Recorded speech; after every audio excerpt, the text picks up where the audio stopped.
এখন আমরা দেখব PM12 এন্ট্রি হয়ে যাওয়ার পরে সেটাকে আবার কিভাবে স্যাংশন লেটার দেবো, এবং স্যাংশন লেটার দেওয়ার ক্ষেত্রে আমাদের যে আইডিটার প্রয়োজন, বেনিফিশিয়ারি আইডিটা, সেটা কোথা থেকে কিভাবে পাবো।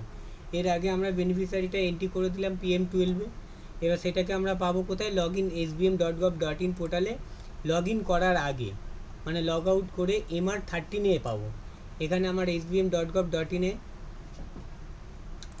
Know your search Bharat data click করলাম, করার পরে এখানে অটোমেটিক চলে আসবে।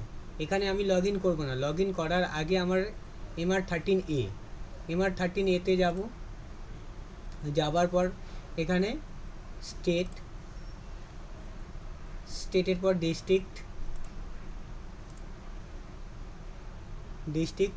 ডিস্ট্রিক্টের পরে এবার এখানে আমরা প্রত্যেকটা ব্লকের ডেটা পেয়ে যাব। প্রত্যেকটা ব্লকের টোটাল এন্টার্ড কত হয়েছে, জিও ট্যাগ কত হয়েছে, কত আমার ICHL এর যে অ্যাপ্লিকেশান, সিটিজেন অ্যাপ্লিকেশান পড়েছে, সেগুলো কত কি পেন্ডেন্সি আছে, আমরা পুরোটাই এখানে রিপোর্টটা এখান থেকে পাবো।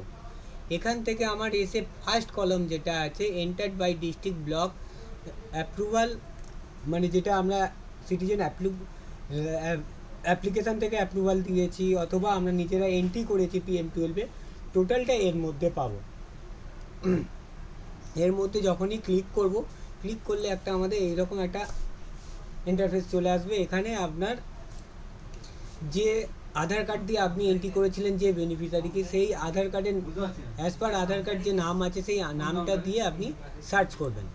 সার্চ করলে এসে যাবে, এসে গেলে ওই আইডিটা, যেটা ধরুন আমি এই 1 নম্বরটাকে দেবো, এই 1 নম্বরের এই আইডি দেবো এবং ওনার নাম এবং ওনার বাবার নাম দিয়ে যে স্যাংশন অর্ডারটা দেবো, এই আইডিটা ধরে আমাকে দিতে হবে।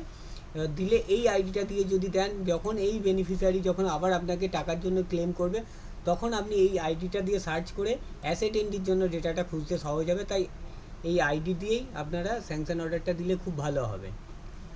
এইবার স্যাংশন অর্ডারটা আমরা আপনাদেরকে বাংলায় একটা প্রত্যেক ব্লককে মেল করে রেখেছিলাম, সেটা এই রকম। এখানে আপনার ব্লকের লেটার হেড দেবেন, দেওয়ার পর তারিখ, এবার এই ফরম্যাটে আপনারা স্যাংশন লেটারটা দেবেন।